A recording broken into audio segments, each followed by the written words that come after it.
Hello, everyone. Phil Lee returning with another episode of Civil War Chat. Today is Thursday, the 27th of January, 2022. Click on the subscribe button here in the lower right to subscribe to future episodes, and also the notification bell in the far upper right to be notified when they're released. Today's topic is it is who we are. Let me go ahead and get started on that.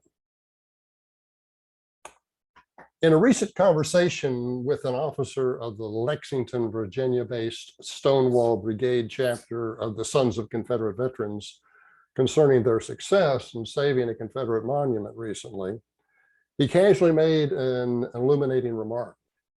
Like other SCV chapters in recent years, the Stonewall Brigade has been besieged by hostility on many fronts, including Washington and Lee University, which is in Lexington there, and former Governor Ralph Northam. After decades of routinely granting permission, a couple of years ago, the Washington and Lee University denied the chapter access to the campus's Lee Chapel as a gathering place to honor Robert E. Lee in conjunction with the chapter's annual Lee Jackson Day March under Confederate banners and in Confederate uniforms every January 15th.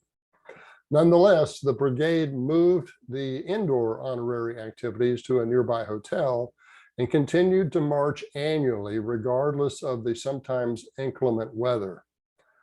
When others might stay indoors to honor Lee and Jackson, the Stonewall Brigade is out there every year during this march, regardless of weather. Their persistence is driven by a couple of facts. First, every member of the Sons of Confederate Veterans is a verified descendant of a Confederate soldier. Second, every member pledges to honor the memories of such soldiers. Quote, memorializing our ancestors, close quote, said the Stonewall Brigade SCV officer, is not something we do. It is who we are, close quote. That attitude explains how the brigade gathers the strength to continue year after year, even apparently grow. Despite the hostility from Governor Northam and others, attendance at the Stonewall Brigade's Lee Jackson Day memorials have been growing.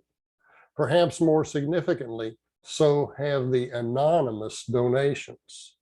Although the tyranny of the cultural elite in America today still frightens many citizens from openly endorsing the Sons of Confederate Veterans, the Stonewall Brigade shows that the kind of courage America will likely need again in the future after the winds of political correctness blow over.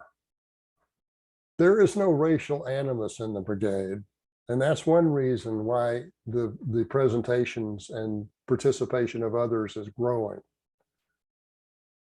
There's no racial animus because that's not who they are.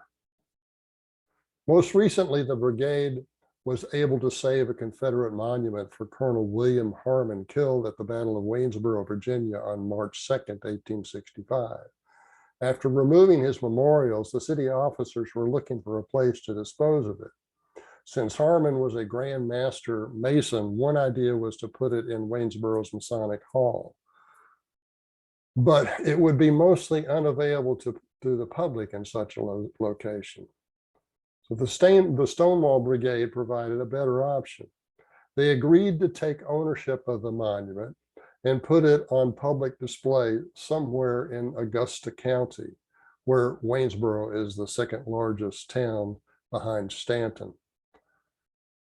Stanton is on the west, and Charlottesville, where the University of Virginia is, on the east, and Waynesboro is in the middle. Anyway, if they cannot get public land, the Stonewall Brigade will acquire private property. Colonel Harmon was originally honored because he refused to surrender, even though surrounded by enemy soldiers armed with repeating carbines that were far superior to any Confederate weapon. Okay, I'd like to also share with you this. I've talked about this book before Causes of the Civil War. But I want to emphasize that we have an audio version for it. The audio version may appeal to many of you who would rather not read it, but listen to it in your car or listen to it while you're working out or even just walking around. Causes of the Civil War by Philip Lee. Now, this book is going to give you an honest, two-sided interpretation of what caused the war. Almost everything we get out of academia today is one-sided. It simply blames the whole war on the South and demonizes the Confederate soldiers and demonizes everything about the Southerners of that era. There's just no honesty in what they're putting out anymore. So to get the honest truth, Causes of the Civil War by Philip Lee. Get it in audio version if you prefer that. And give us a 5-star rating if you like the book, because as you can see behind me here, there's no university publishing press back here. If we're going to get the word out, then we have to do it on our own.